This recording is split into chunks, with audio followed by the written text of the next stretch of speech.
You're watching Bermuda Tonight. It's Friday, February 27th. I'm Jasmine Patterson, and thanks for joining us. We can't stagnate, said Owen Darrell, the Minister of Tourism and Transport. Therefore, a new rideshare law is coming that will enable 150 new seasonal taxis to shore up the industry. The Tourism and Transport Minister tabled rideshare legislation today, saying it's not about replacing taxis, but reducing wait times and strengthening our competitiveness as a tourism destination. The amendments give taxi operators first dibs on fares, but if they don't respond fast enough, new seasonal operators will get them. Gary FosterSkelton reports. Ride sharing, or ride hailing, is expanding in Bermuda.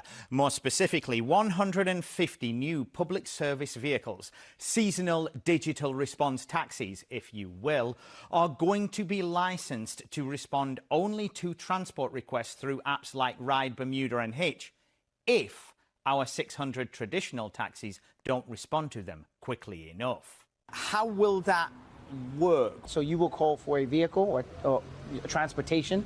There will be a set amount of time, and only if a taxi is unavailable, then it will then go to the rideshare users. This will go to the taxi dispatchers first? First, absolutely. So how long will the taxi dispatchers have to get a licensed taxi on the job? That will come out in the regulations, which will be tabled another day, but it will not be much time, maybe 2 minutes. 2 minutes? Maybe 2 minutes. Yeah. Oh, wow. They're going to have to move fast to claim these fares. Absolutely. But that will come out in the regs. Owen Darrell, Tourism and Transport Minister, says this is not about replacing taxis, but reducing wait times and strengthening our competitiveness as a destination.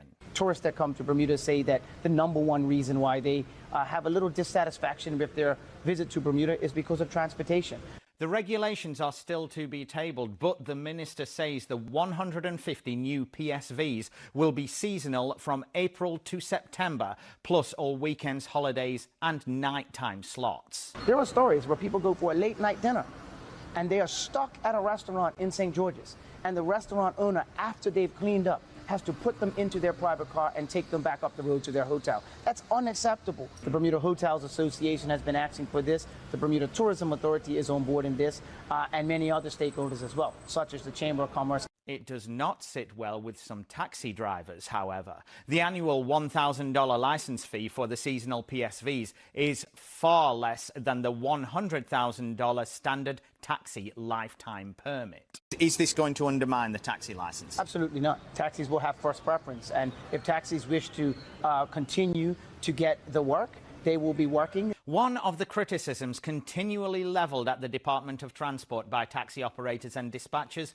is that there is no enforcement of regulations. For example, the requirement for any licensed taxi vehicle to be available for 16 hours of every day. In the last 15 years, are you aware of any licensed taxi driver who has been stripped of their licence for not meeting the 16-hour-a-day rule? I've been the Minister of Transport for about 12 months now, so I can't speak on what has happened with the Public Service License Board over the last 15 years. But I can tell you this, that I have put new members on the Public Service Licensing Board, and I have told them that we must crack down and take a tougher stance on enforcement. Could this legislation, these moves, be seen as a form of enforcement? You're essentially telling the licensed taxi drivers, if you don't make yourself available, these other people are going to get it. Well, and we've also put the caveat that they will be first option.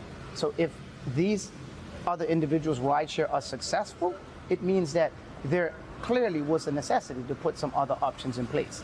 If they feel that something is being taken from them, that should show me that, you know what, there's not a need for rideshare. Gary FosterSkelton for Bermuda Broadcasting News. Thanks, Gary.